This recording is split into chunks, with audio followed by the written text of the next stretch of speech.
Have you ever wondered what truly happens in the heart of a forest after the sun goes down? Beyond the familiar rustle of leaves and the distant hoot of an owl, a hidden world awakens. I'm not talking about a weekend camping trip. I'm talking about spending 99 consecutive nights, alone, deep in the wilderness, with nothing but my gear and a desire to understand its deepest secrets. And that's exactly what I did. This journey pushed me to my limits, tested my courage, and revealed mysteries I never thought possible.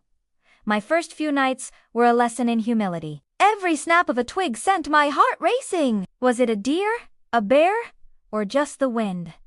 The darkness wasn't just an absence of light. It was a living, breathing entity, filled with sounds I couldn't identify. I'd lie awake in my tent, camera ready, trying to decipher the symphony of the night. The forest has its own language, and I was just beginning to learn the alphabet. I started documenting everything: strange animal calls, unusual tracks I'd find in the morning, and the mesmerizing dance of fireflies that seemed almost intelligent in their patterns. Around night 15, something shifted. The fear began to morph into a profound sense of connection. I started recognizing the nightly routines of the forest's inhabitants. There was the family of raccoons that would cautiously inspect my campsite from a safe distance, their eyes like tiny, glowing marbles. There was the barred owl with its distinct "who cooks for you" call, which became a strangely comforting nightly greeting. I learned to distinguish the heavy, deliberate footsteps of a moose from the nimble trot of a fox. The forest was no longer a scary, unknown place.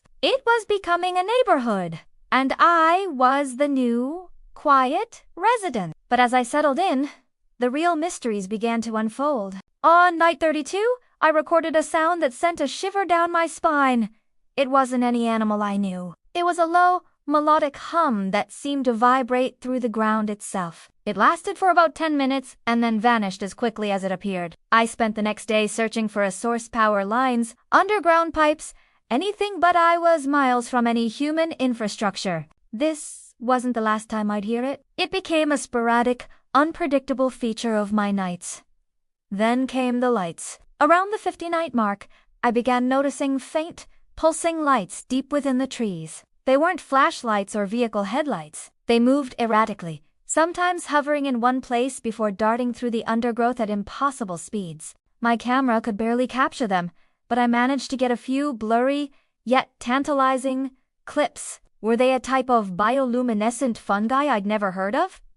An atmospheric phenomenon? The questions piled up, each more puzzling than the last. I felt like a detective in a world without human suspects. My journal from this period is filled with sketches of strange tracks. I couldn't identify notes on inexplicable temperature drops in localized areas and descriptions of an overwhelming feeling of being watched, even when I was certain I was alone. One morning, I woke up to find a perfectly arranged circle of stones just outside my tent. Stones that definitely weren't there when I went to sleep. There were no footprints, no signs of disturbance, just this silent, deliberate arrangement. It was both beautiful and deeply unsettling.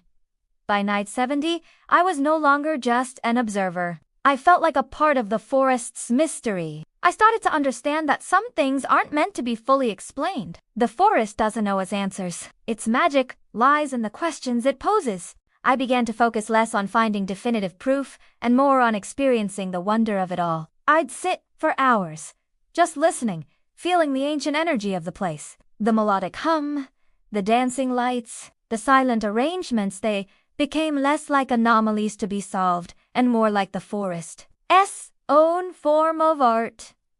One of the most profound moments happened on night 88. A huge storm rolled in, and I was confined to my tent, listening to the thunder crack and the rain lash down. In the midst of the chaos, a sense of absolute peace washed over me. I wasn't scared. I felt protected, sheltered by the very wilderness that had once intimidated me. It was as if the forest was testing me one last time, and having passed, finally accepted me as one of its own. The storm felt like a cleansing, washing away my remaining skepticism and fear. On my 90 nights and final night, I didn't try to record or document anything. I just sat by my small, crackling fire, looking up at the stars through the canopy. The mysterious hum made one last appearance, softer this time, almost like a farewell lullaby. The forest was quiet, serene. I had arrived seeking answers, but I was leaving with something far more valuable, a deep, unshakable reverence for the unknown, and a fundamental change in how I see the world. So what are the mysteries of the forest? They are the secrets whispered on the wind, the stories told in the rustle of leaves, and the magic hidden in plain sight.